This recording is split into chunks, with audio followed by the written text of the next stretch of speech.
Hi, hello. Thank you for clicking on this video. This is just a quick forward. This was filmed before CTWC 2023, so please do keep in mind for that this was actually filmed on the evening right before Dan was supposed to fly out to Portland. And second, I'd also like to give a quick shout out to Locke for making this beautiful scene that you're seeing right now, and are going to be seeing for the next 100 minutes or so if you're going to watch the whole thing. Either way, hope you enjoy. Thank you so much. Hello.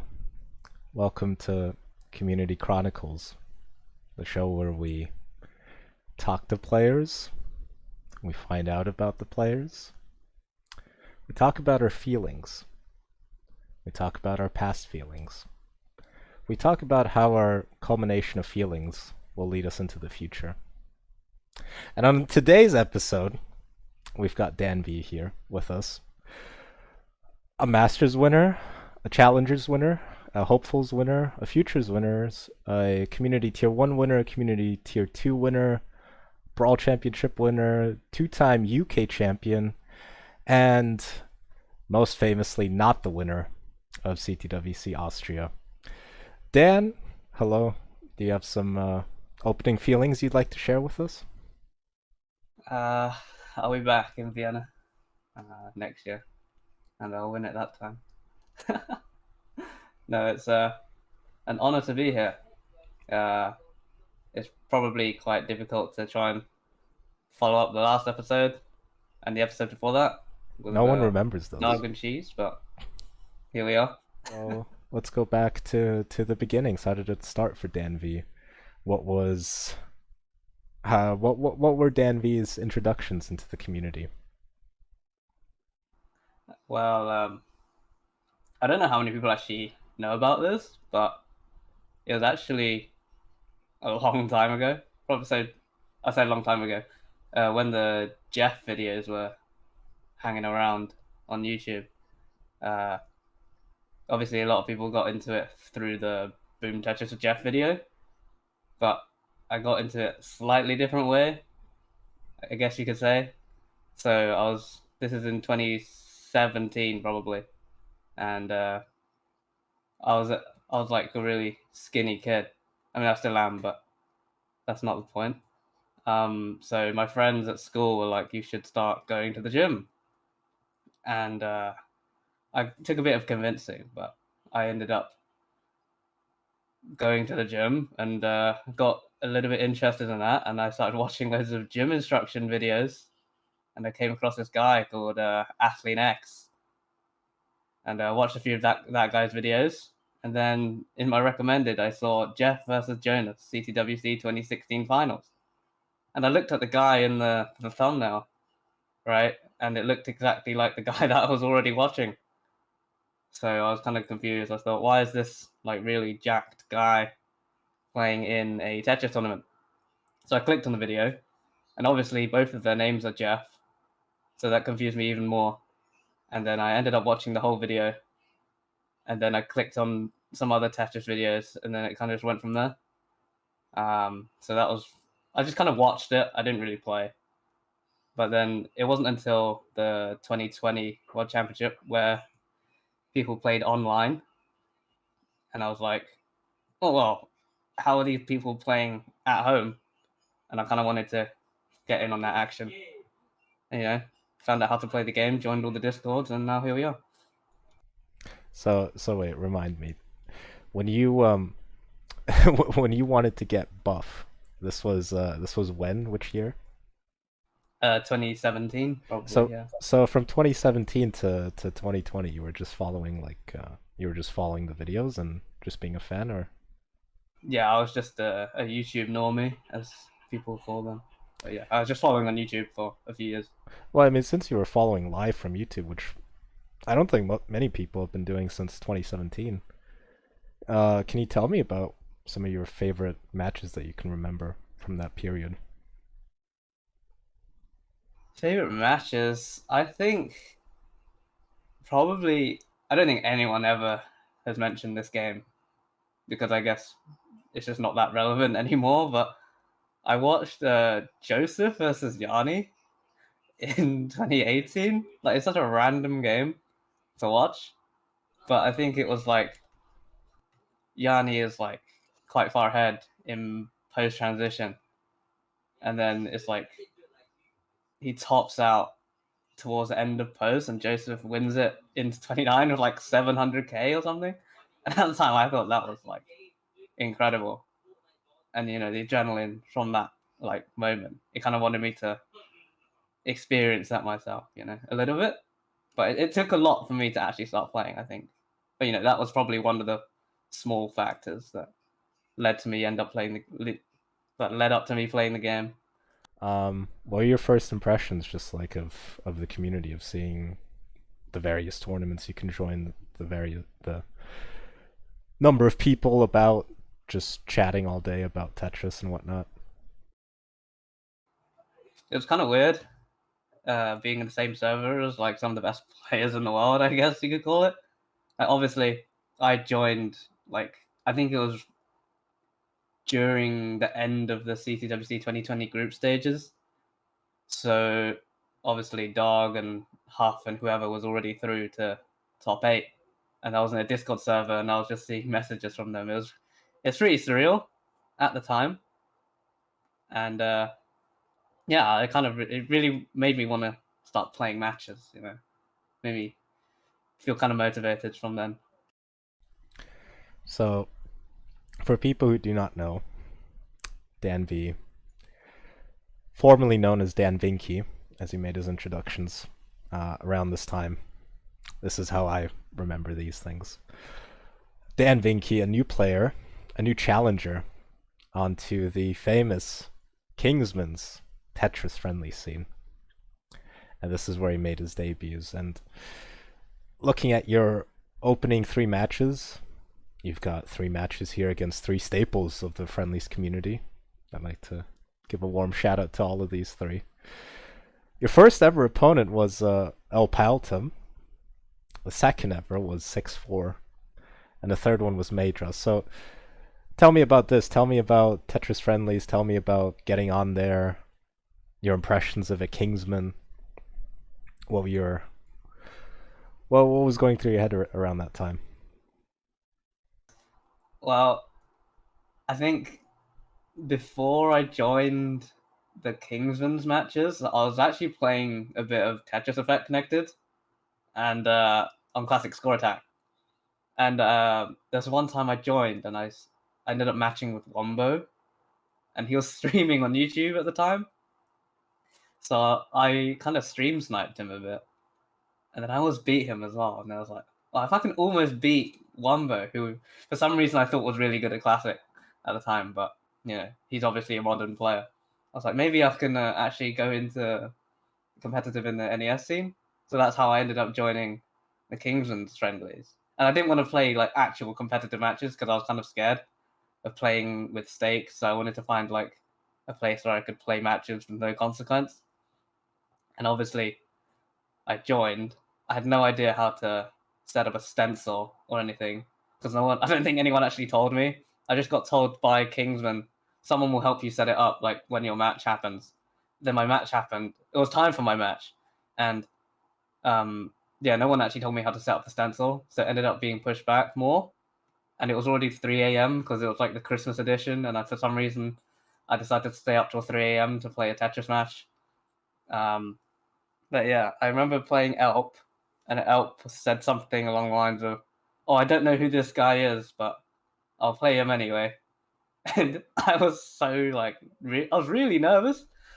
I played. I think my PP was 500k, just over 500k, and I played Elp, and I think, yeah, I just remember shaking so hard. I don't think I've been more nervous for any Tetris match ever compared to that first match against El Pelton.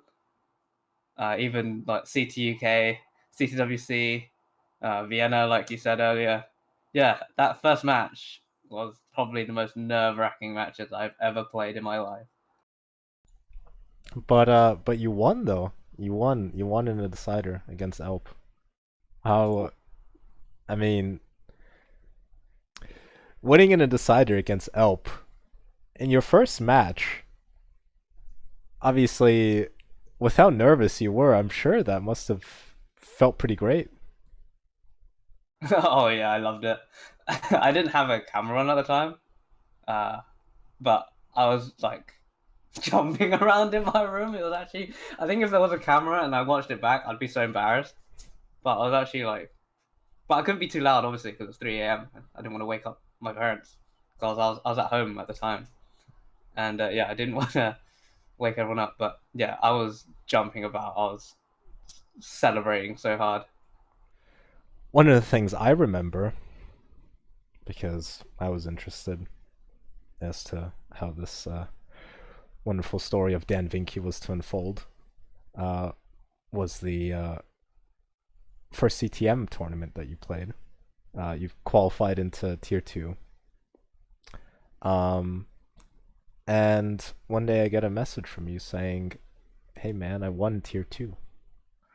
And now this must have felt pretty great because this was the first tournament you ever entered in anything. And usually, people are nervous, people have a hard time. You just go out and win it. Your first ever tournament that you enter in. How are you feeling after this? I think this is the start of when I thought, okay, maybe I can actually do something in this game.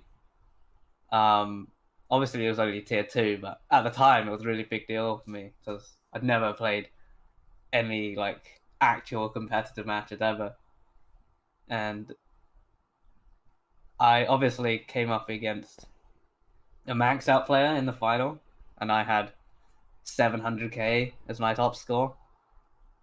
And yeah, I was kind of just going in expecting to lose, get swept out the tournament, no problem. But then my opponent early topped out game 1, and then the early topped out game 2, and then all of a sudden I was on match point, and I was like, oh, maybe there's a chance I can actually win this. And then I decided to go on and win easily. No, I didn't. I proceeded to start topping out early myself, twice in a row. I don't think I got 200k, and it was a decider. And then I was like, okay, I shouldn't give myself hope that I would actually win this game, because why did I ever expect to win that game? And then my opponent early topped out in the decider. It's actually a really horrible set, but yeah, I won tier 2, and yeah, I felt really good about that one. Actually, that was, I think, a turning point for me. I'm glad it happened. Around this time, you were improving, getting better, playing on keyboard. What I also like to add about this part of history. Um, why don't you tell me about your first Maxout? Because I remember that day pretty well. So why don't you tell me from your perspective? Oh god, the first max out. Um, I remember I got 900k, and then I got what felt like an age of just getting 900k scores. There's actually a video I've never released because the reaction is so embarrassing that I got 998k, and I think I was set up for a double on level 28 on the left, and I just missed all my taps on the left and topped out. I just started screaming so loud, which you wouldn't expect for someone of my age, which totally isn't 12. But yeah, yeah, that video has never come out. I don't think it ever will come out.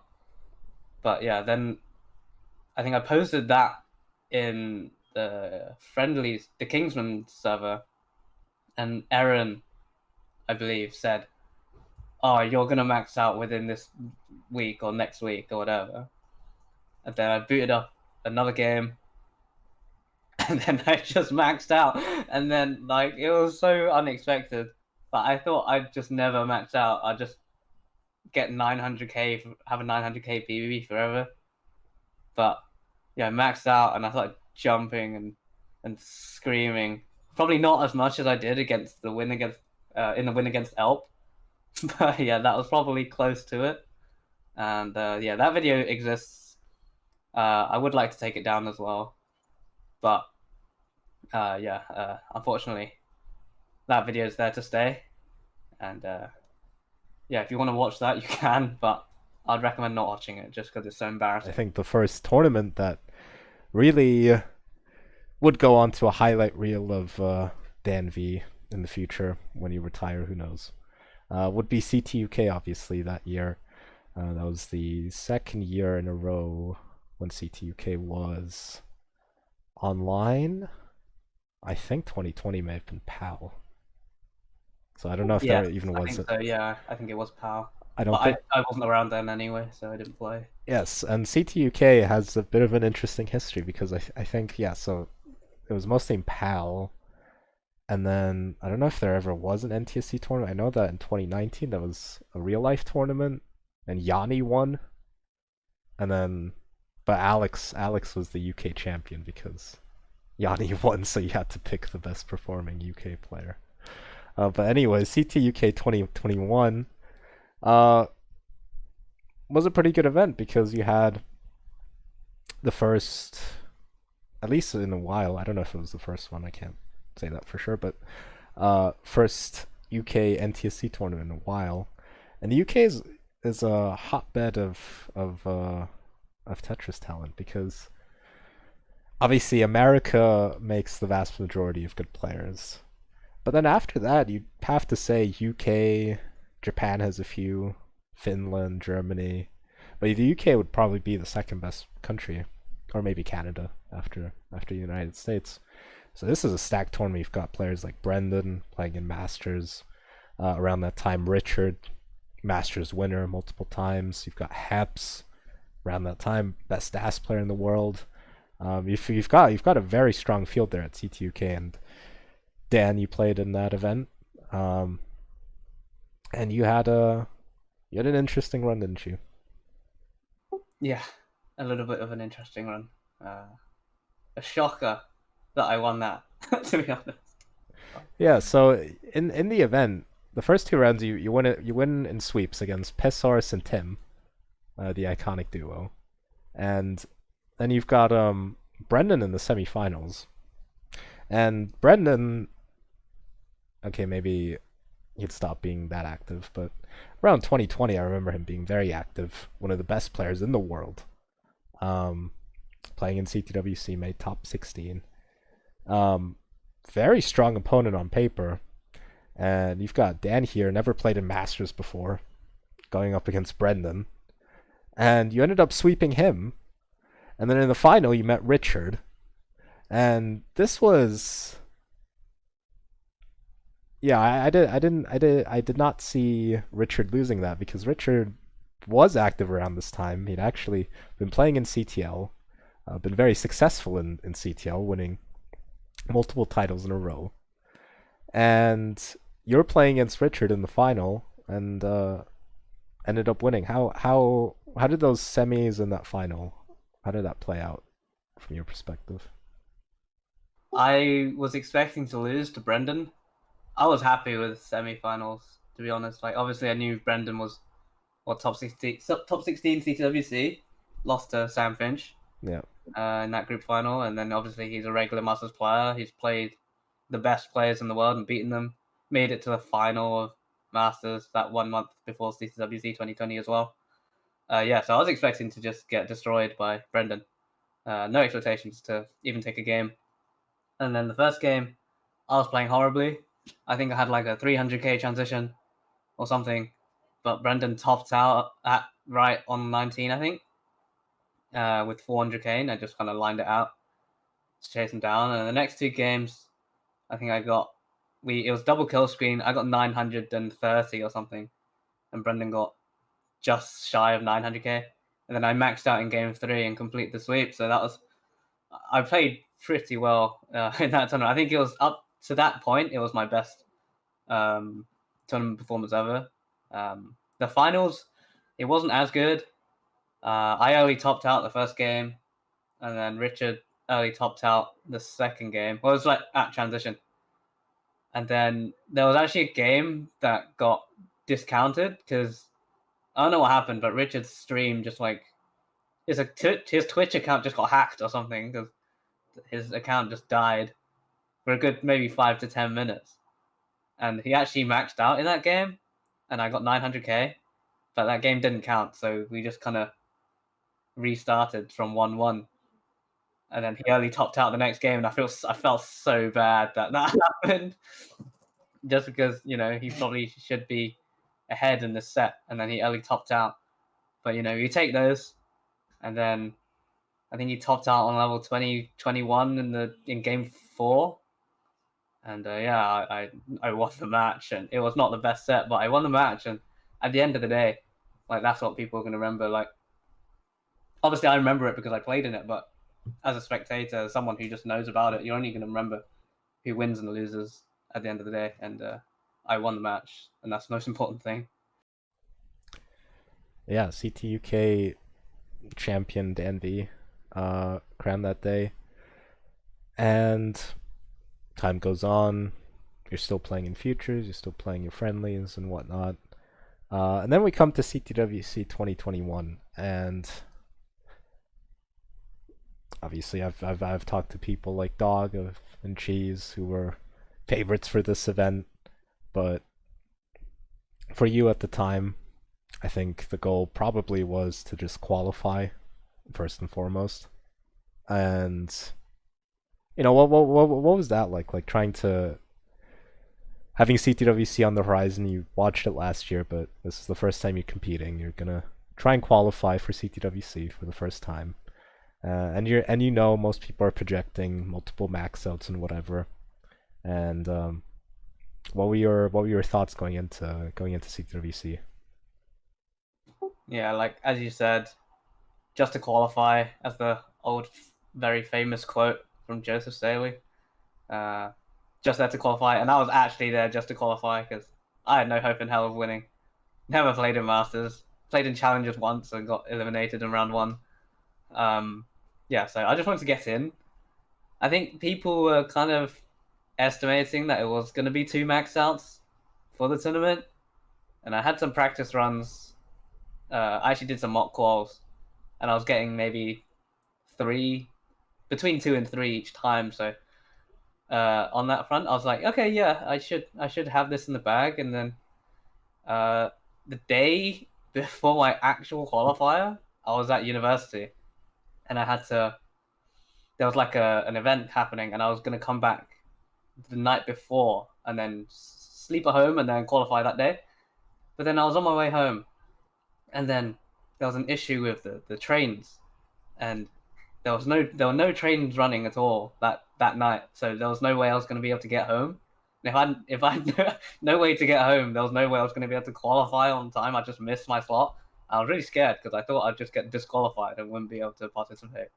I don't think anyone actually knows the story, but I ended up getting an Uber from where I was all the way home, and that cost me like £60 or something just to get home so I could qualify. So the entry fee that I won, the free entry that I won for winning CTUK, just ended up going on an Uber so that I could qualify, which was the stupidest thing. But yeah, I didn't really let that affect me too much because on the day I had like my best session ever. I got 3 max outs in an hour, and then I ended with 4 max outs. And I on my last game was the 4th max out. I couldn't have been happier. Like I knew I was in. I think at the time, but my qual ended, I was in 14th. So I was like, yes, this is in. It doesn't matter how many people are qualifying after me. I'm gonna make it in to top 64 or something. And yeah, it was an amazing feeling, honestly. First CTWC, and I did it. Because you matched up against Tega first round, Swedish player, and then had a bit of a run through the losers bracket. How was that from your point of view? What were your expectations? Did you meet up to them? How was the bracket play? I think once I was in the bracket, I saw my bracket. I knew what Nenu and Hydrant were in the bracket, and I was like, yeah, I'm just there to have fun. I don't really care what happens. just don't get double swept. Just that's the most important thing, was to not get swept out of the winner's bracket and then immediately get swept out of the loser's bracket. And yeah, I got swept against Tega. I think that was expected though, because I don't think people nowadays will know as well, but during the time, obviously, rolling was just taking off, and Tega was one of the first people to have any sort of experience with rolling. And obviously, I think he probably at his best then because he played a lot at the time. So I didn't really expect to take any games off him, and it went exactly as expected. He swept me. I played pretty poorly. To be honest, I played pretty poorly throughout the whole tournament, but we can get to that. Yeah, Tega swept me, and then I ended up in the loser's bracket against Knight, and I lost the first game there as well. And I was definitely on the ropes.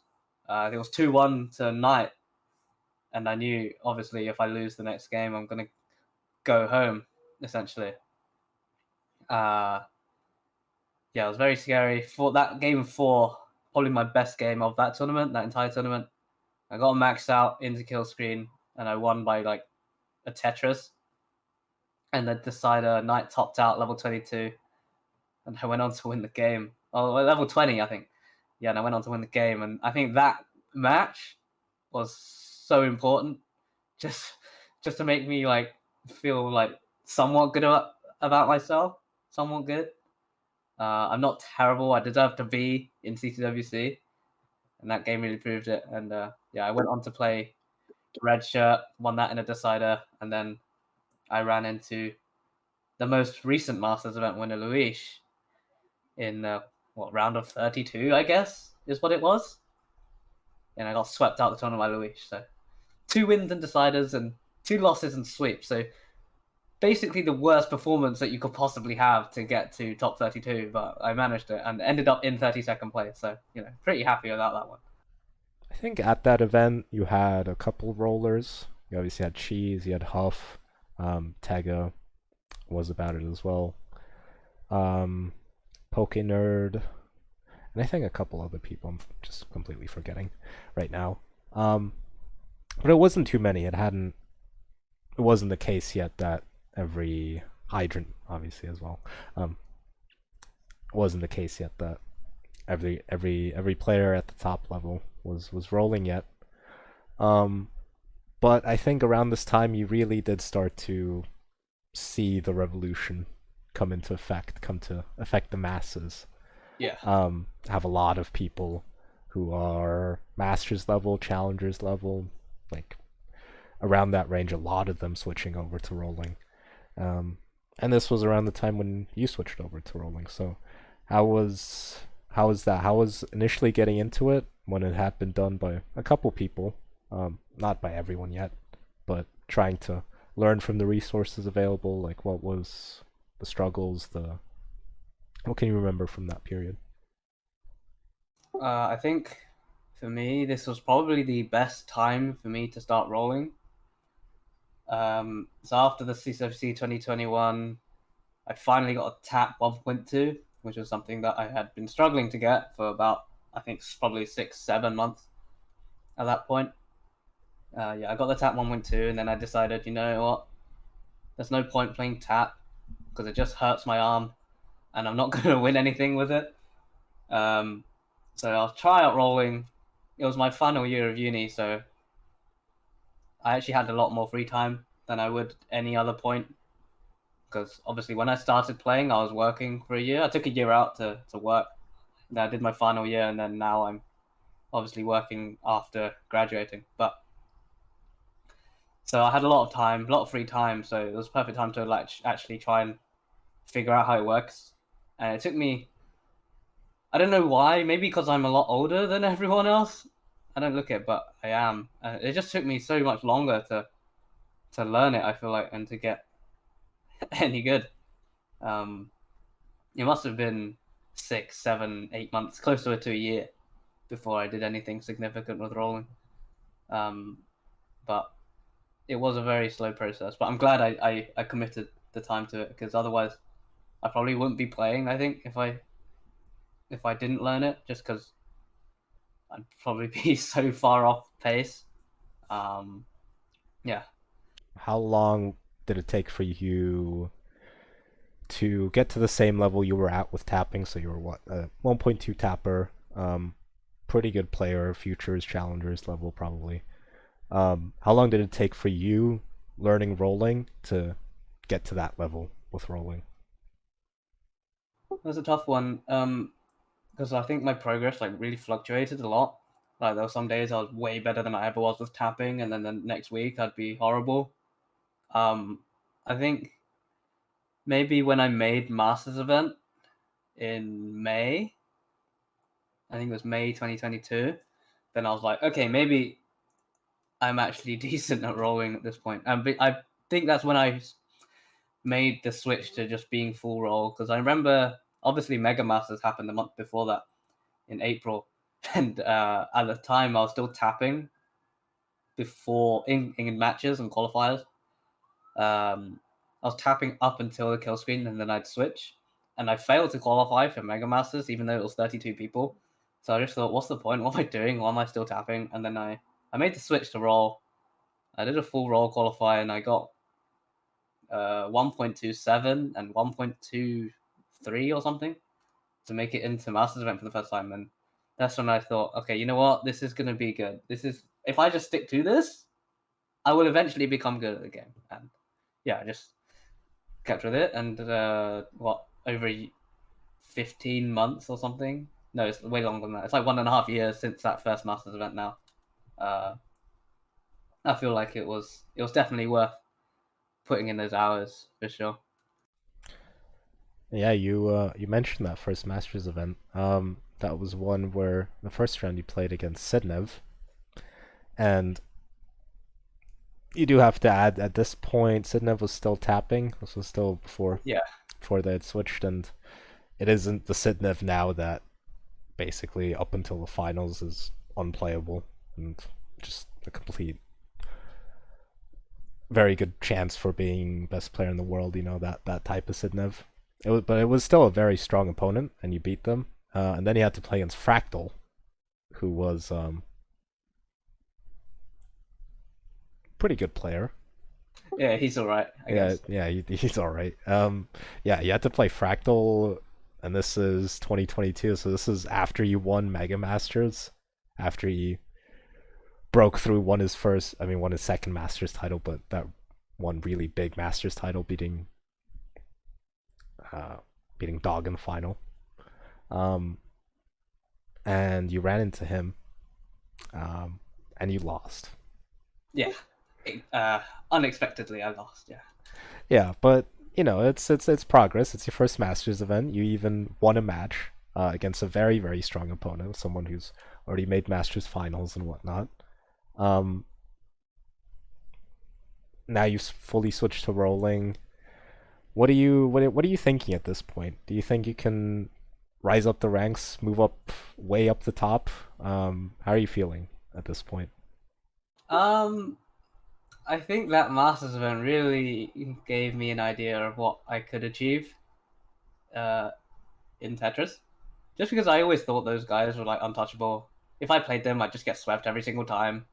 Uh, it's funny because to this day, that match against Fractal, I played him twice since then, and I'm supposed to be playing him this month actually in the Faster Masters. That's the only game I've ever taken off of Fractal. He swept me the 2 times after that, which is kind of crazy if you think about it. But yeah, that Masters event was actually really good for me. I played really well. I think I 1.1 in the game that I beat Fractal, which was a surprise.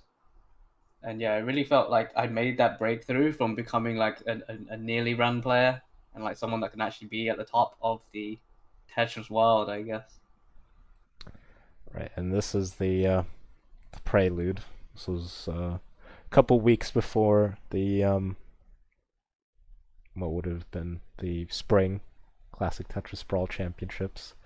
An event not quite with the prestige of CTL Division One, of CTM Masters, CTWC, whatnot, but this is a serious event, um, with a prize.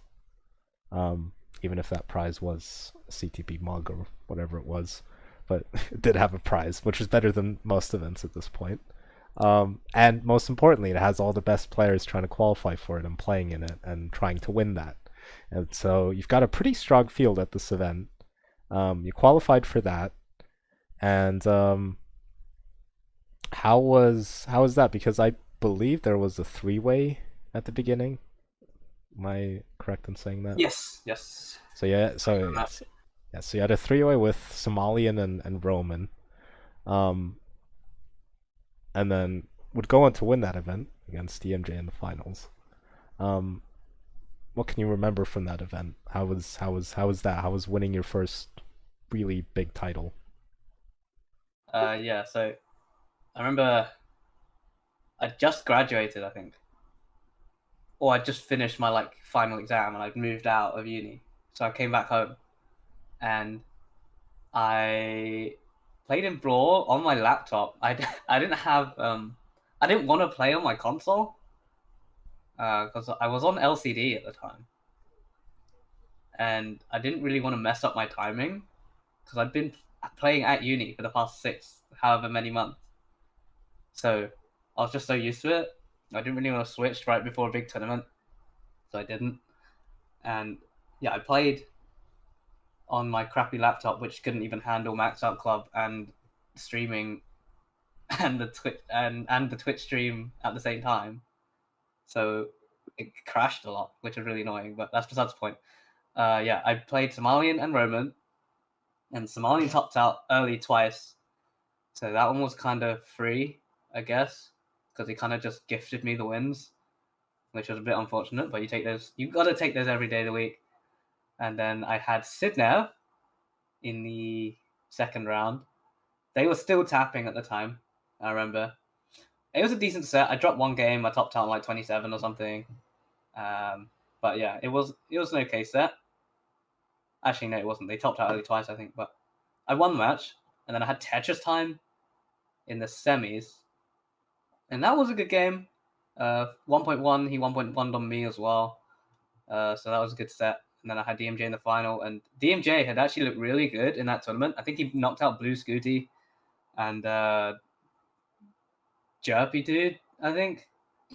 Yeah, he was looking really strong, and I was like kind of worried because I think we were very similar skilled at the time, similar skill level, and we probably still are to this day.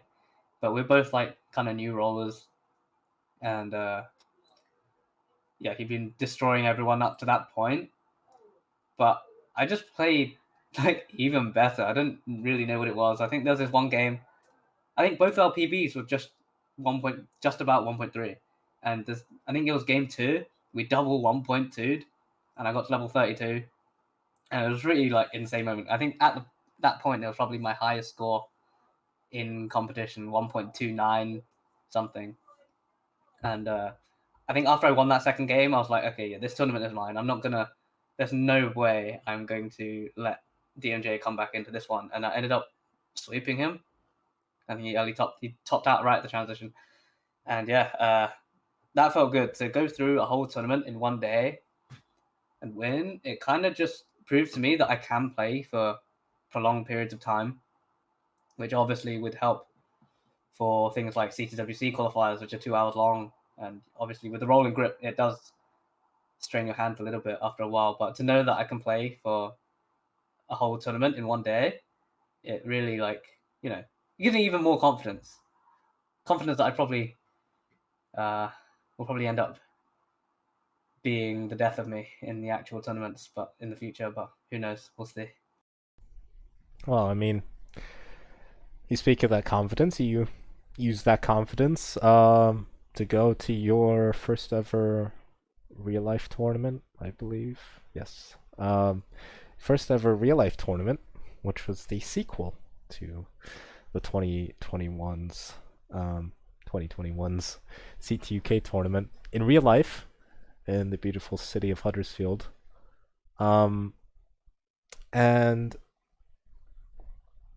this was an interesting event because going into it, Richard wasn't coming. Brendan was inactive for a while. But there were two guys who were really standing out around this time, because obviously you, Dan, who had just won the Brawl Championship and made their Masters debut and whatnot. And then there was another guy, young man by the name of SVNestris, came about during this time, made his debut during the European qualifier the year before, but wasn't very active. But then was starting to get into the scene. Also made a switch to rolling around that time. I'd also like to add Kingsman told SVNestris not to roll. Someone who's since gone on to win Masters, make lots of money, one of the top players in the world, 7 million on PAL. Kingsman told this person not to roll originally. Big fat fraud. Big fat fraud. But yeah, so SVNestris, the other big player coming into this event. And so the tournament begins with you two qualifying. Well, qualifying day in general, but you two qualifying. Let's focus on that. How did that go? How was qualifying? How was getting to the event? Seeing some people in real life for the first time. I was very excited, to be honest. First in-person tournament, I booked my hotel, had to get the train, cross-country train. Not the best thing in the world. I think it took maybe like 4 hours, 5 hours to actually get there on the train, and public transport is just horrible. But obviously, there's no way I'm driving for 5 hours across the country. It's not happening. But yeah, qualifying day, settled in. First time I'd ever played on a CRT TV. So obviously at home I was playing on an LCD, which has a bit of input lag. So I wasn't used to the CRT, even though it's infinitely better. But yeah, I wasn't used to it just yet. And for whatever reason, the organizers decided we're going to do qualifying for, what was it, like 12 hours or something? Which was kind of ridiculous if you think about it. But I needed that time because the first 4 or 5 hours, I couldn't do anything. I was just struggling to even get 800, 900k. Like, it took me 3 hours to get 900k and to actually get used to it. And I got a bunch more 900k. It felt like I had never maxed out the game before. And I was just choking a max out every single time. But obviously we were doing a number of max outs and a kicker as the qualifying system. But then, I don't know what happened, but something clicked. And then I just started maxing out every single game. And I ended up with like 19 max outs or something by the end of it. And SV ended up with 21 max outs. So I think we played... That's probably like the record for the amount of Tetris I played in one day. But, I enjoyed every minute of it just because everyone else was just there. And it really felt like a proper community vibe. I'd never really felt that before in anything else that I've done. Especially because, it's just this online thing. You watch a few block videos and now you're meeting people who also like this block game. And I don't know, it's just really surreal. And I still struggle to believe that this is a thing that I'm doing now. But I couldn't be happier doing it, honestly. Yeah, you and SV, you play for a long time. Two people who, are pretty good at rolling, can max out near enough every game. Let them qualify for 12 hours. What was the result? What was it? 40 max outs between you two, official qual scores. Yeah, 40, 21, and 19. Yeah, something that's very interesting. I mean, with the context, obviously, it makes sense, but when you just read that headline, Dan and SV, 1 and 2 seed with 21 and 19. Next seed was like, who was it? Heps with 5 or someone. Someone had 5. Yeah, 5. I think 5. And yeah, so in the end, it was the 1 and 2 seeds, you and SV in the finals. Went all the way to a decider, and you ended up winning over SV. Around this time, what are your impressions of SV? what were your thoughts going into the final? Did you think you could win it? Um, how was the final from your perspective? I think I was kind of expecting SV to win, and I remember everyone else at the time was expecting SV to win. And honestly, that always benefits me, just because I don't want to have the pressure of being expected to win. And I think because it was everyone's first in-person event practically. SV and I, we were both very nervous in the final, but obviously him being the favorite probably weighed more on his shoulders than it did mine. And he did end up going 2-0 up in that final, and he just ended up mega choking the final 3 games. I didn't really have to do anything to win. He early topped out, and then he topped out with 700k. Then he early topped out again, and I was just being gifted wins out of nothing. And I felt like I didn't feel great about winning that, to be honest. I actually could say I felt the same as I did the previous year. I probably didn't deserve to win against Richard either. But yeah, here we are. 2 wins out of 2. Obviously, I felt a little bit bad for SV, but I was pretty happy with the win. I can't lie about that one. Alright, so that's your second CTUK title. You've just won Brawl. One thing I'd like to just spend a minute on is the fact that you've won a lot of tournaments. And when I say that, you can go up to most top players and say you've won a lot of tournaments. But the thing about Dan here is that he's been winning tournaments since the beginning of his time of his when he made his debut in CTM, when he won Community Tier 2, he won CTUK that year, he won Futures, he won Hopefuls. The thing is, it's a very rare case when a player wins tournaments relative to the skill level as they progress through the skill levels, if that makes any sense. Is there anything, do you have some sort of secret formula to this? Like, obviously we're going to get to your Masters win in a bit, but is there some sort of secret formula that you're using to just win all the time, and you've been doing it for years now? What are you hiding? I think up to that point, every final that I played, I was not the favorite. So I don't think I had any pressure on myself to perform. So I think that helped a lot. Because, Community Tier 2, I wasn't really expected to win. Tier 1, I think it was pretty even at the time. It was me versus Nico, yeah. Nico. And yeah, I think that was a sweep actually. But yeah, I thought that was going to be a lot more even than it was. I And think then Nico obviously beat me in the semis. the Futures win against Chiller. I think, was it the Hopefuls? Actually, the Hopefuls win. I was probably the favorite in that. Oh, you're definitely the favorite. You play Aki and Malaya. Yeah, in I kind of Hopefuls. smurfed in that one. To be honest. Yes.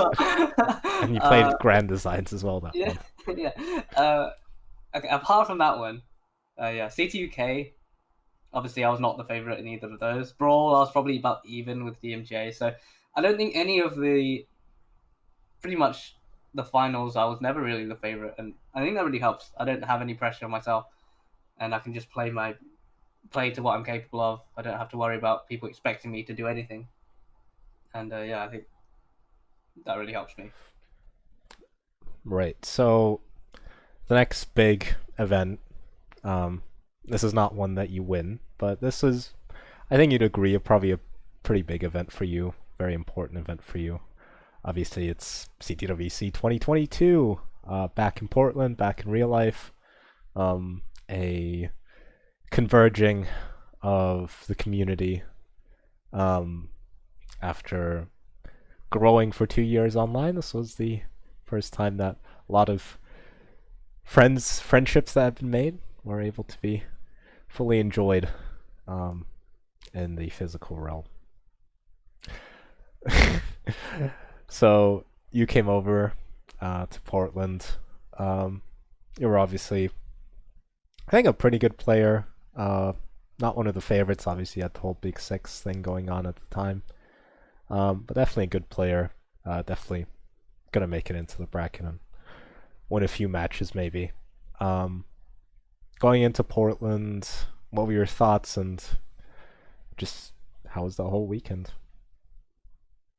Well, in the build up to it, I just couldn't stop thinking that I am going to Portland to play in CTWC. I think that was a big thing for me.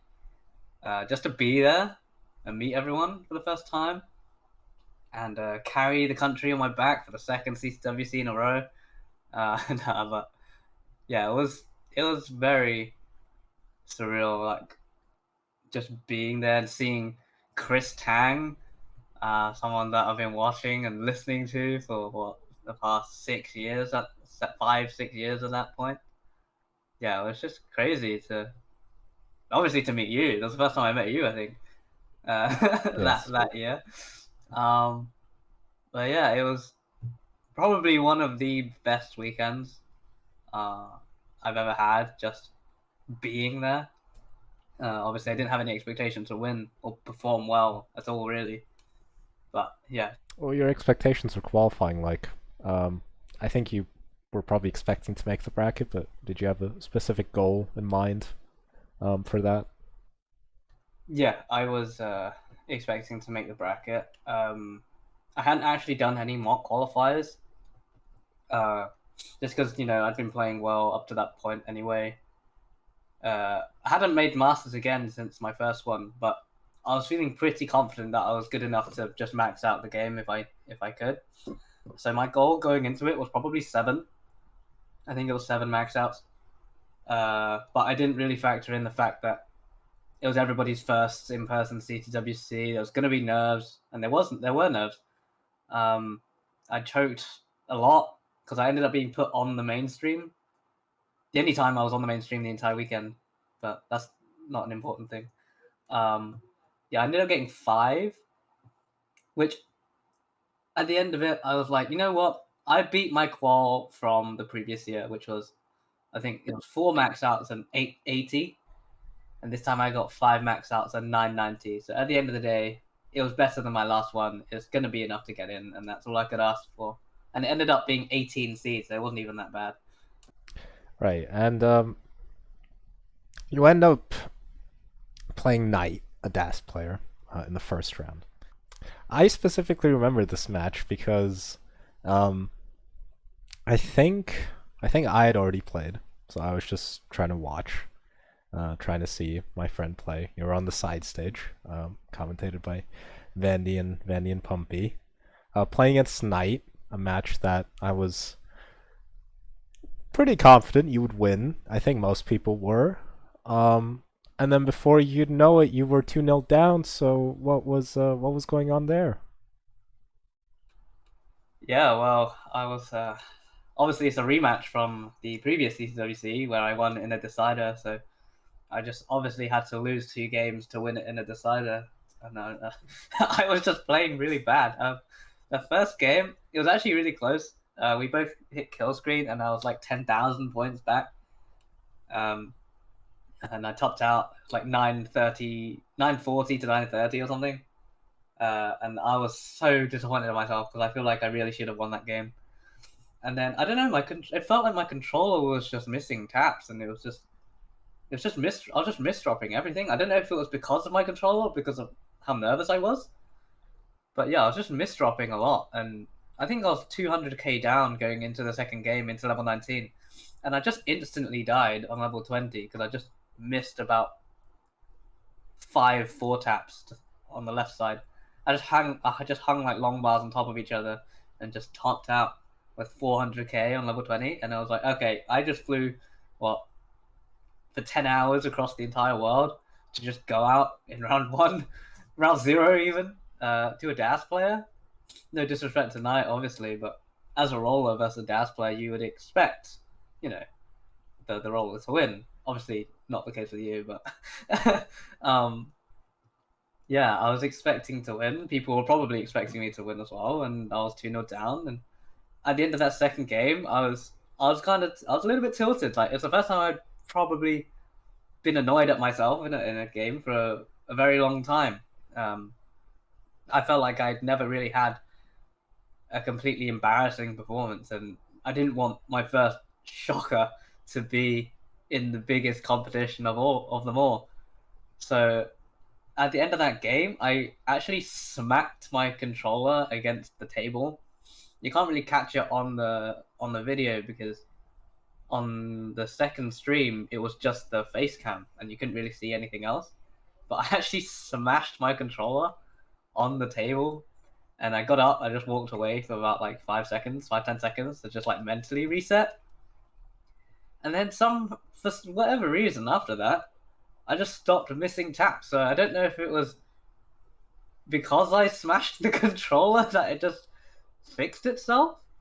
But yeah, the controller just suddenly started working. I wasn't misdropping anymore. I maxed out game 4, and then I ended up winning in a decider after Knight topped out right at the transition. So I think that win was very, very satisfying after I won. I really celebrated that one because I was definitely on the ropes at that point.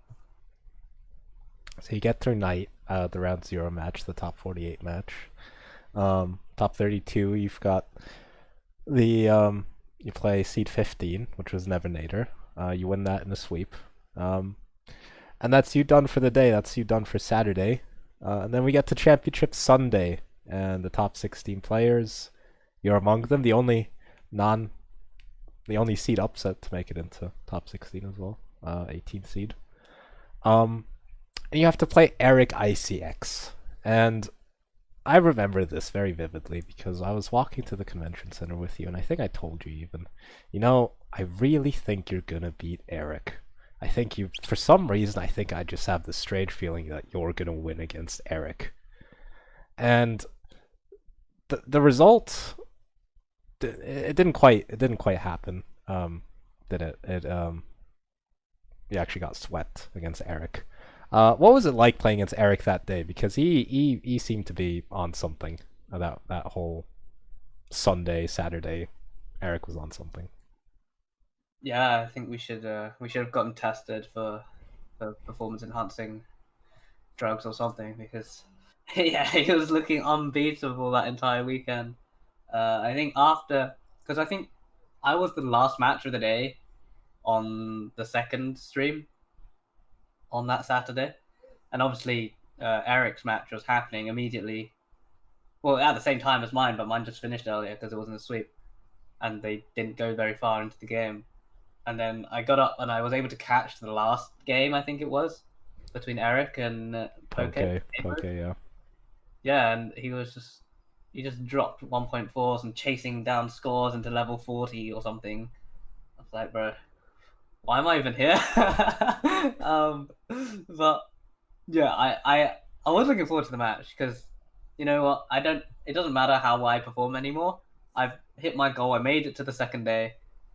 And yeah, that's all I could ask for. As long as I can give Eric a good game, that's all I wanted. And I mean, I didn't really do that, but I got to play there, and yeah, I'm happy with that. Yeah, so that's CTWC. Obviously, you lose to the champion, and you lose to Eric.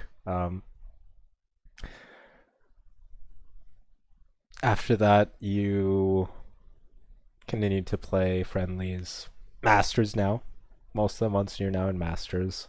How was this period like after CTWC, going into 2022? You obviously have Vienna in there somewhere, but becoming a mainstay in Masters, really becoming consistently among the best players at this point.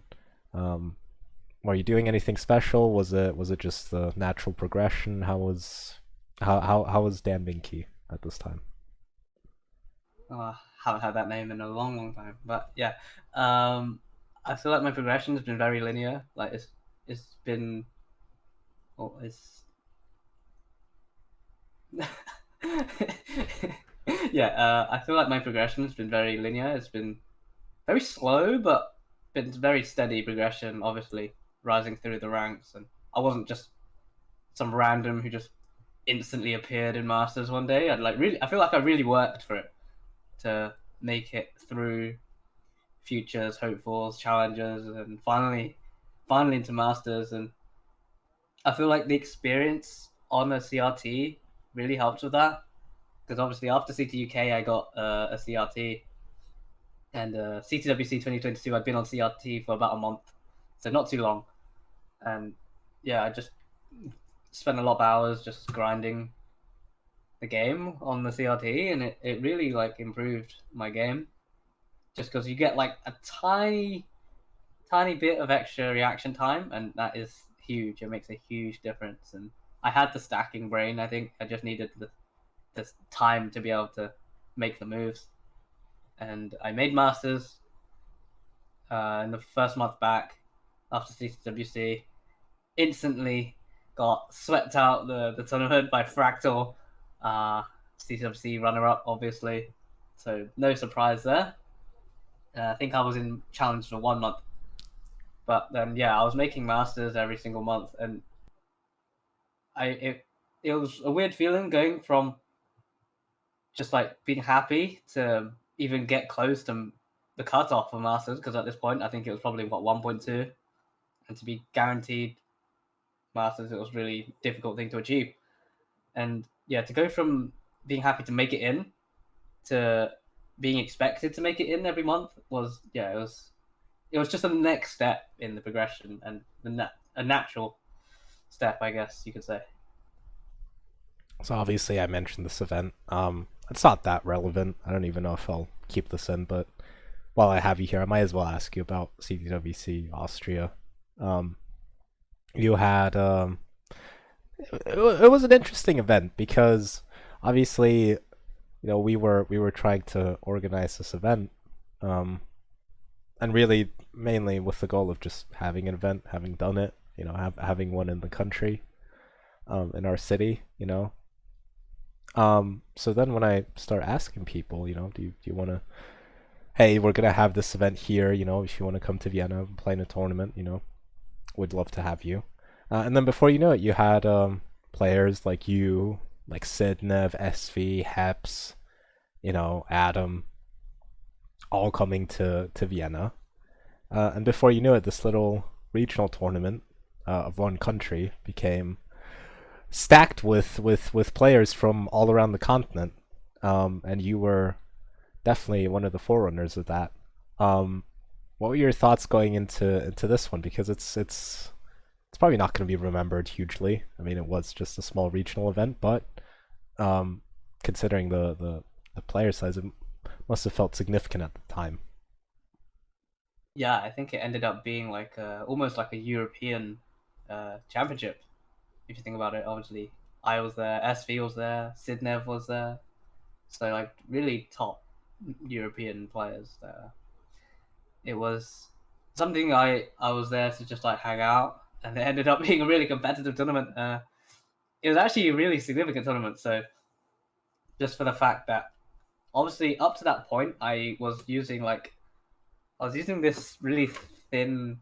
I have it right here actually. This really thin running glove, and on the day I actually lost it.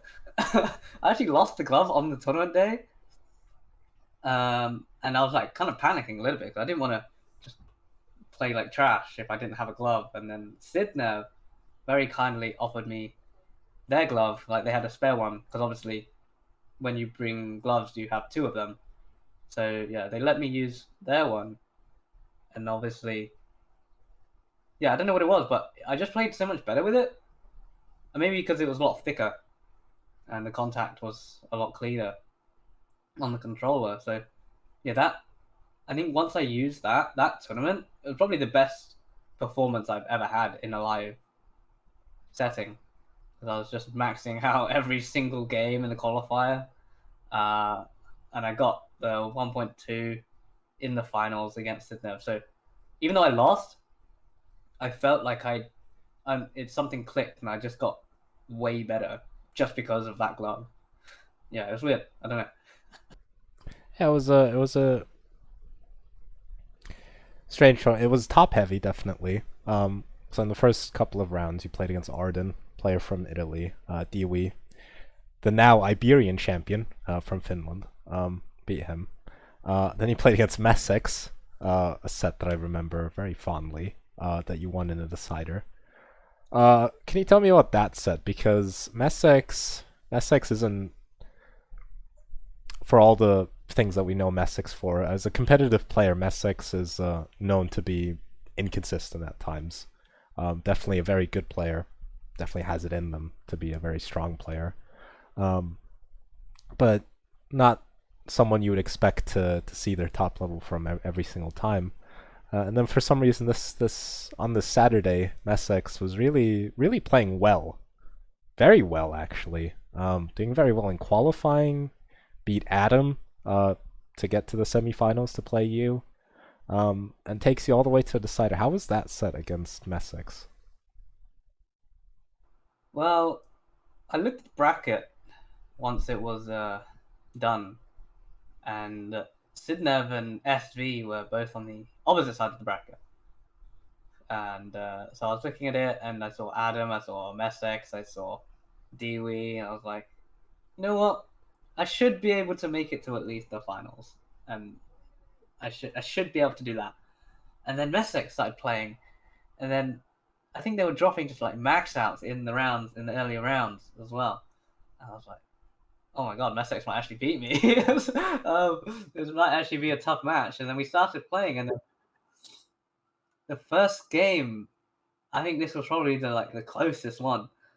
Messex topped out level 31 with a max out, and then I had a chase down of like 5,000 points or something stupidly small, and I completely choked it. That was so frustrating. I was so like annoyed that I chased that because I couldn't chase it because I had failed so many chase downs at that point, like within like 2 lines, 1 line, 2 lines in like CTM and stuff. And just to do it again in a live tournament, it just wasn't. I was just that's like the one part of my game where I just really struggle. I just can't chase down scores. Like since then, obviously I've worked on it, but at the time I just couldn't chase down anything. And yeah, that with addition to like the earthquake that Messex was making after like jumping up and down after topping out probably didn't help. But yeah, I couldn't chase it down, and yeah, just mentally I wasn't really there.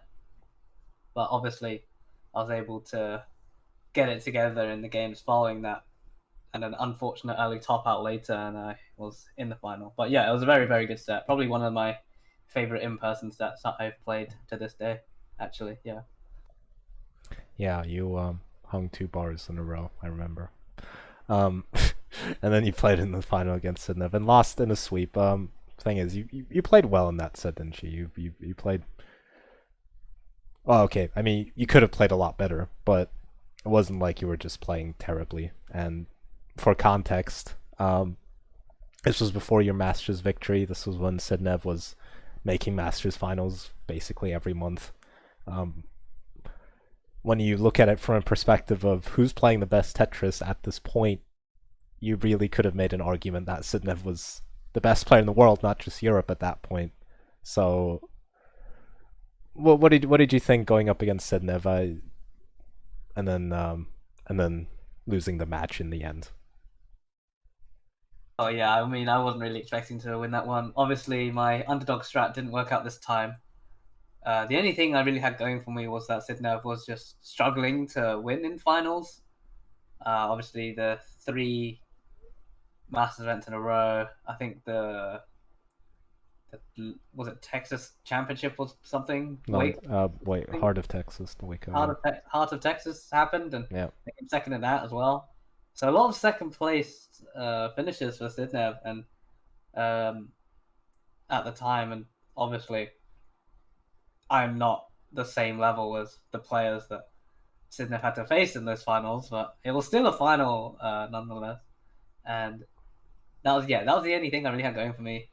And but I wasn't. I feel like I didn't play amazing. I played okay. I didn't early top out. I hit 29 every time, and that was good enough for me at the time because my kill screen wasn't amazing. I was just glad that I had that final game where I scored like 4 Tetrises on level 29 speed. Got to level 33, 1.2. It's not a bad game even if you lose. And yeah, I lost. Sydney have got 1.3. couldn't really expect to win that with my skill level at the time. So yeah, I was happy with that, even though I lost. And I think that's a really important thing to be able to do in Tetris, is to be able to handle losses in a good way. Because obviously, if you just keep letting it get to you, you just enjoy the game less and less, and then you would just play worse because you're just angry all the time. And yeah, I think being able to stay positive after you lose is really good for your mental in games, for sure. So back to your endeavors online and Masters. Around this time, obviously you had your first Masters event where you won against Sidnev, lost against Fractal. Then you had some early losses. You had a few victories here and there. You had a month where you beat Tristop and Wallband, made it to the semis and lost to Sidnev. There was another month where you got a win over Andy, I'm just seeing right now. And Andy, when you make a list of best players ever, like that level, like that's where Andy goes, right? So getting wins over players like these, it's very significant. But not quite making it into Masters finals or semis or whatever. And then comes around the Masters of, what was it, May? And this was a special Masters event because this was using the Fasters format. The format where instead of having a regular 18 start where you have 130 lines of 18 speed, 100 lines of post-transition 19 speed, and then you had 100 lines with the line cap now of 29 speed. Obviously, it's been a question for a very long time. How do you make this shorter? What's the next step? Do you do 19 starts? Well, that's just replacing 130 lines of something with something else. What if you cut out those 130 lines? And that's how the fastest format came about. So starting on 19, 100 lines of that post-transition speeds, and then transitioning to 100 lines of 29 speed. This was the format. And you started off in a bracket with Somalian and then having to face Portal. And for a month where you enjoyed great success, this didn't really go to plan. You did win both matches, but something wasn't quite right. Was it? Yeah, I played hot. I did not play amazing in those two sets. I was almost robbed against Malian because he had the wrong line count and I was like 100k ahead. And then we just had to write off that game for whatever reason. So yeah, I got game one like taken away from me, and then it went to a decider. So if I lost, I would have definitely had a word in Rabbit Hole. But obviously, Somalian's a good guy. We're good friends, so I wouldn't have been that mad, to be honest. But yeah, squeak to win past Somalian, and then Portal. With Portal, I wasn't really sure what to expect because obviously at the time Portal hadn't played many matches, and the ones that I'd seen from him weren't amazing. Like he had the potential to get really good scores, but he would also early top out a lot, and he would also lose deciders every single time he played in them. And I feel like at the time, maybe even today, I was the complete opposite. I was winning all the deciders that I was playing for whatever reason. So, of course, because Tetris is completely scripted, it went to a decider with Portal, and Portal topped out within 20 lines, and I won in the decider. So I guess history in Tetris will always repeat itself. All right, so you've gotten through your bracket. Now you're facing Eric in the semis. You've got some time to prepare for the top four broadcast. Did you do any special practice during that time for this format, or maybe even beforehand, or going into the top four? What were your preparations like going into that broadcast? My practice was exclusively the fastest format. I did not touch 18 for that entire month, basically. at the start of the tournament, I hadn't gotten a max out. I think my highest score on that mode was 800k or something, 800k, 900k.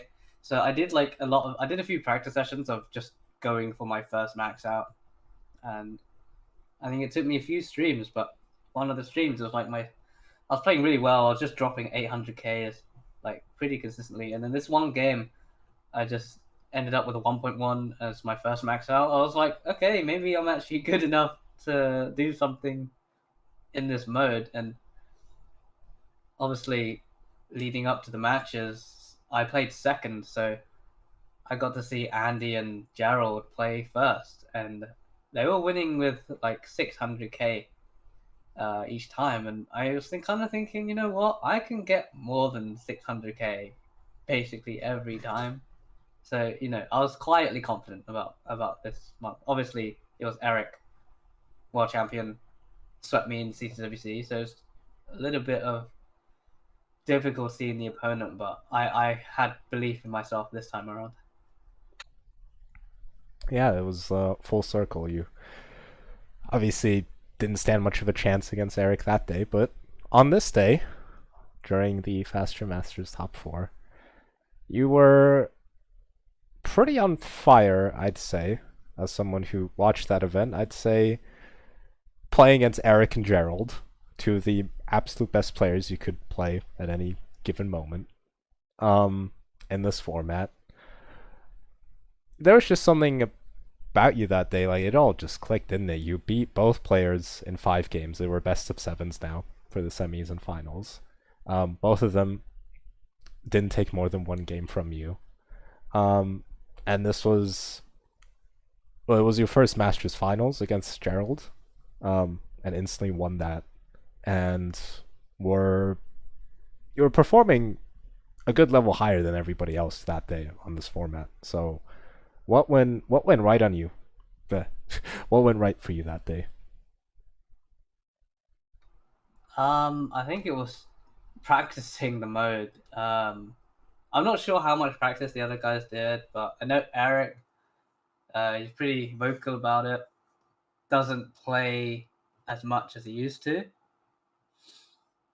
Gerald, I think Gerald plays quite a lot, but at the time, maybe it's kind of rude, but I thought he was a bit of a line-out merchant. Yeah,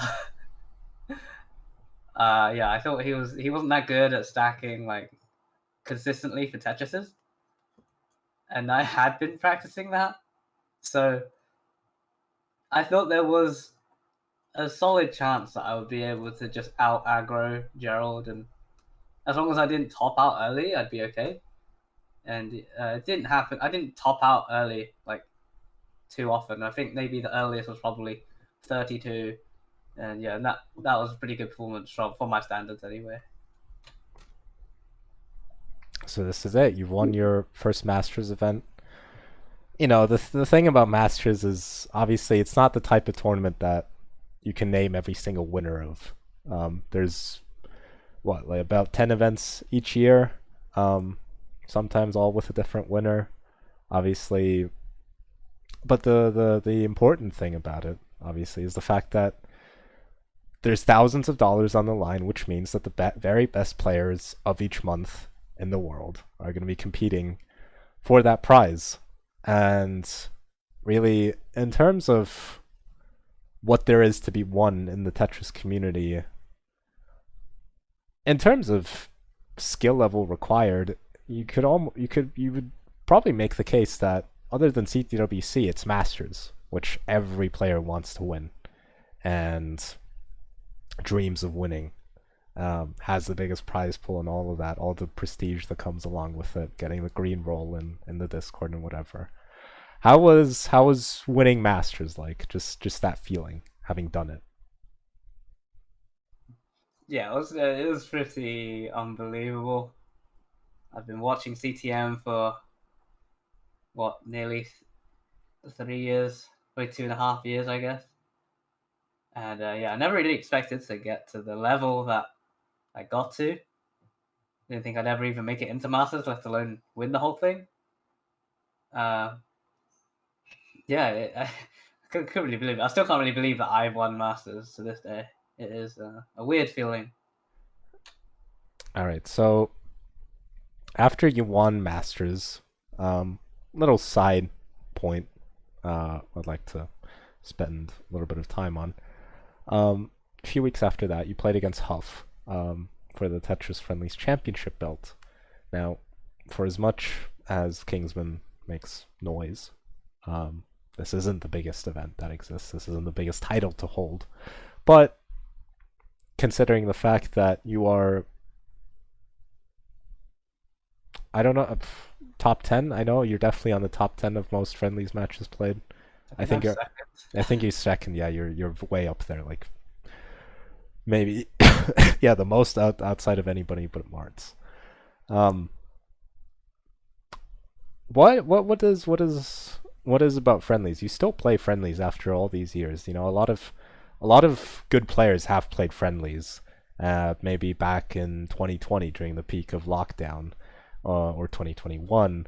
You know, you had great players playing that. You had Andy, you had Dog. You know, you had great players playing there. But you're one of the few top players who still is very active in Friendlies. So, you know, can we just talk about that? Is there anything special about it? You know, just playing Friendlies. Is it the brand? What do you think about it? Just the whole experience. That's a good question. Why do I still play Friendlies? I don't know. No. I play Friendlies because I just enjoy playing the game and playing with no stakes, no real stakes. It's just fun. I just get to play. I just get to play the game and enjoy it. And obviously, it's where I started. So, you know, Kingsman, he's he's almost like a dad in a sense. He's watched me like progress throughout the whole thing the past 3 years, and it's almost like I'm giving back something, you know, to him. And I just really enjoy the stories that he creates, like the storylines. It just makes for a good show, and I enjoy doing it. I enjoy creating the promo against Huff. I enjoyed that a lot, actually. Yeah. One. Right, we've gone through a lot. We're almost back to the present timeline, but there's just one more significant event. I think there's value in talking about, which is obviously the trilogy, the third event, the CTUK 2023. So this is obviously 1 year on from UNSV in the finals, and surprise, surprise, it's UNSV once again in the finals. This year, it seems like it's the same story, but just with more stakes in a sense, because the year before, you were both very good players. You know, maybe making Masters event, winning a few matches, that type of level. But now you've both won Masters. This was 2023, the year where two different players from Europe won Masters. And for people who don't know, the amount of time that it took for a European to win Masters since Richard in early 2021 was 2 years until SV won Masters, and then you won Masters, and we've got a lot of Masters in the UK, and now it's you and SV, two Masters winners facing off in the finals. Goes all the way to a decider once again. This time with a bit of a different result. What was CTUK like this year? Ooh, well, CTK this year, I think maybe not the absolute favorite, but yeah, maybe not the absolute favorite, but definitely more of a favorite than I was last year. And obviously, being the winner, defending champion 2 time, obviously people probably expect me to go for the three-peat. And I was feeling it. I was feeling the pressure. Obviously, we had a good time, just like hanging out beforehand. But once you get up on the stage, it's definitely different. All the friendship goes out the window in a sense. And yeah, it's just you versus the game. And I was struggling. I was sweating a lot. I don't know if it was the venue, but I was like really nervous. I was kind of shaking a little bit. But yeah, I feel like I didn't play as well as I could have. I played well, but obviously not good enough to win. But at the end of the day, SV definitely deserves some title, some UK title for how good he is, and I was happy for him. He definitely deserved it, and he definitely he needed the prize pool as well, you know, to help the travel costs and everything. Because Portland is not cheap to get to, man. Yes, Portland is not cheap, but despite that, you both are gonna be making the trip. So let's talk about that. CTWC 2023. It's gonna be your third CTWC that you're gonna be playing in. And considering the fact that this is the year where you won Masters, this is the year where you've really established yourself as one of the top players in the scene. So let's talk about, so just first of all, you personally, what are your thoughts and what are your expectations for you at CTWC in Portland coming up this weekend? So obviously the date right now is the 10th of October, so CTWC hasn't actually happened yet. Because by the time this goes out, it'll probably be after CTWC. Probably, yeah. So yeah, I'm excited to be going again. It's gonna be different this year, obviously, because I have different expectations for myself. The last 2 years, I was there just to be there, just to compete and play some matches against the best players in the world. But this time, I feel like I can, take it to that next step, take it to that next level. That 39 kill screen is going to help a lot. I think I've proved it. I can win with a line cap. Infinite play just should never happen again, even though it's happening for November Masters, which I low-key don't agree with, but it's happened, so I can't do anything about that. But yeah, my goal, obviously I'd want to win it, but realistically speaking, if I can make it one round further than I did last year, so if I make it to the top 8, I'll take that. And anything I get past that would just be a bonus. And obviously, you'd get a lot more recognition going deeper into the tournament, but I'm not really playing for that. I'm just playing for myself and everyone that is supporting me as well, of course. Do you see any scenario where you fly home from Portland as the world champion? That would be a nice situation to be in. I don't know what I'd do. However, if I do win, I have prepared something to say if I do win, in the unlikely event that I do win, so that I don't stand there awkwardly having nothing to say. So I'm ready for the off chance that does happen.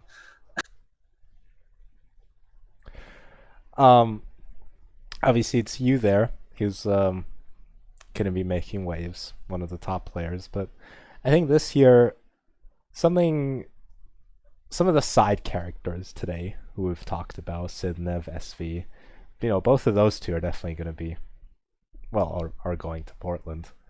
And something about this year's tournament, I mean, this might be completely irrelevant by the time this goes out, but it's definitely worth taking a second thinking about.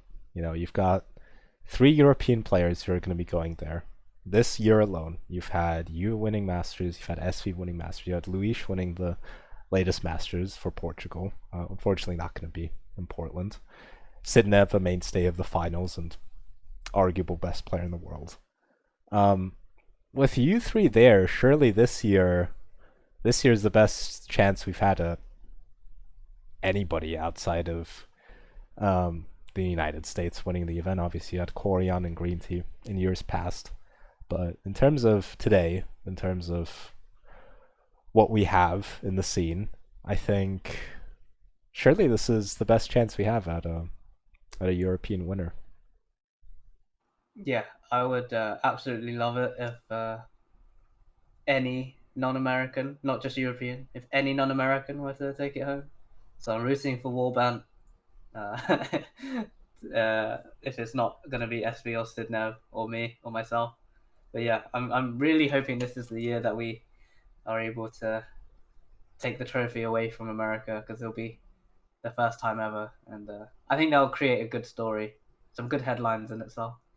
So before we get to the finale of this year conversation, I do want to just talk to you about one thing, which is competitive mindset.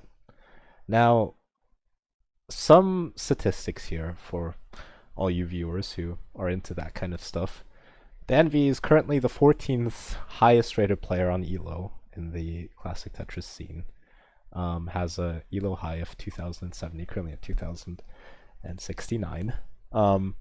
And something that I noticed is the fact that DanV is one of the players with a 70 plus win percentage. Now, on the ELO list, there's basically not many people who are winning 70% of their matches. And you've got players like Dog, you've got players like Gerald, you've got players like Andy, Tommy, the top players of the scene. You've got the odd players maybe further down the rankings who've just played 10 matches and won 7 of them or whatever. You've got players like Brodendamp, but when you cut it down to players who have played a significant amount of matches, say 100 plus, the only people who have won 70% of their matches from the top level are Dog, Gerald, Andy, Alex Thatch, and you. And Rapta. This is all Rapta, a very good player as well. And I mean that very unironically. Rapta's amazing. Wish they played more. But you've got this ridiculously high ceiling that you have with competitive play. There's just something about it. Do you have any? What are your thoughts around competition? Like, do you just have a knack for it, or what's going on? I don't know. I would just say I just enjoy playing competitively. I just knowing that I'm actually quite good at something for the first time ever is refreshing. I don't know what the word is to describe it, but invigorating maybe. I don't know, but yeah, I enjoy doing it, and I enjoy winning. So maybe that's why I'm still playing, because I have such a high win percentage. I remember in the early days, obviously after I just won tier 2, I had like 83% or something, and I was really disappointed when I went below 80% for the first time. But obviously now, 3 years later, to still be at 70% plus is pretty ridiculous, to be honest. And I'm hoping that it can stay that way for another 3 years, but it's very unlikely. Although you never know. You could never say never. You know, one thing I'd like to spend just a tiny bit on is one thing that, well, I mean, a lot of people probably know, but not everybody knows, is that you're not 12. In fact, you are 23, 22, 23. Um, which for an entire scene with teenagers dominating the scene, you're actually one of the older players. Now, you're not old enough where your reaction speeds have gone, or you're not physically limited in that sense. Not in that sense, but you're a pretty busy guy. You're working full time at times during your career, studying full time, and now working and studying full time. How how do you do it? How do you think you would have been a better player if you started playing in the high school, basically? Probably. I think probably. No, but actually, because in 2016, when I was in school, like no one was even playing. It was literally just the OG legends. So when Joseph won CTWC, I was already 18. Um, so yeah, I wish I got into it then. Actually, that would have been interesting to see how that would have turned out. But at the end of the day, I'm glad at how the last 3 years has turned out. It's just very very structured in the way I've slowly improved and reached the top. And from how I look, I'm hoping my ability to play Tetris, like reaction wise, doesn't decrease anytime soon. Hopefully, I look like this and I play like I'm 12 years old for the next few years as well, at least. Well, one of the things also occupying your time is obviously the fact that outside of the scene, you do take the odd restreams. You're about in the community. You are an active member, but one of the things you do, which a lot of people benefit from, and very likely probably don't even know this, excuse me, is the fact that you edit all of the CTM YouTube videos. You're basically in charge of the entire YouTube operation. How did that come about, and how has that been with balancing, trying to get better, living an adult life, and whatnot? Yeah, so I have basically no free time nowadays because I'm doing all this. No, CTM, I enjoyed doing CTM. I like providing a platform where players can uh, become known. Obviously, in the Masters event, you have new players nearly every month, or like less experienced players, let's say, and it gives them a platform to be seen by people that maybe don't follow the scene as much, and they can just click on a random Tetris YouTube video, and I think that's what keeps me going. Obviously, the last weekend has been very hectic because obviously we had the Lone Star tournament, and that had about 50 million videos to upload in the end, and that set us back a whole month of Masters events. So I'm uploading August Masters in September and September Masters in October, and yeah, the last weekend because I'm going to be away for CTWC, I had to actually prepare every single video in advance. I probably spent the whole day on it just to get like I don't know 15 videos out or something ridiculous. But it was time well spent, and I'm glad I did it.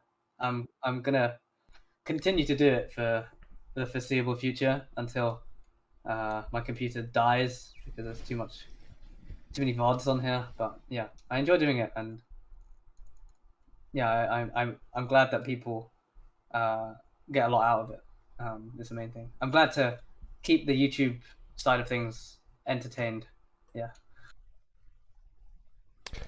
So there you have it, DanV, a player, a YouTube editor, an adult, a son, a citizen, a man of God. DanV.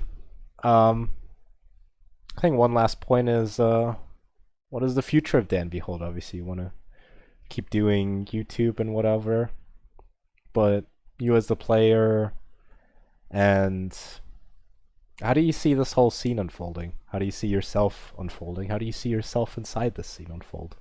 What do you think about that? Um, I see myself still playing. I don't see myself stopping anytime soon, even if the amount of time I have is limited. I want to see. It's probably unlikely as of right now, but I want to see Tetris just become more mainstream. I guess just to get more eyes on the game. Just because obviously we've made like headline. Well, not me personally, but the game has made like headlines in the news, and there's gone viral on YouTube and whatever. But it would be pretty cool to see Tetris in like professional esports tournaments or like the Olympics or something crazy like that. I don't know. I think it would be kind of surreal to see that. But that's probably a long way away. We're probably speaking like 10+ years. But yeah, it'd be nice to see. I think. I think that was good. I think that was your career. We've talked about it. DanV, I thank you very much. Do you have any final words you'd like to say? Shout out to anybody. I don't know. The floor is yours. You can say whatever you want. Yeah, I would like to shout out everyone that the players in Europe, everyone in the European scene, particularly SV and yourself, Tugi. Been a big factor in why I'm still here to this day. Yeah, everyone that's like helped get me to CTWC, Team GB to CTWC, you've been a really big help. It means a lot to us, and yeah, I'm hoping I can repay all the funds that were raised by bringing the trophy home to the UK on this weekend. Yeah. Alright, that was it. This was Community Chronicles. There will be no comment as to when the next episode will be out. But I hope you've enjoyed this little excursion that we had with Dan. I thank you very much. And I thank you very much for spending the time with us and having a listen. Anyways, I wish you good rest of the day, good rest of your life, good rest of your existence in this vast, non-meaning universe. Thank you very much.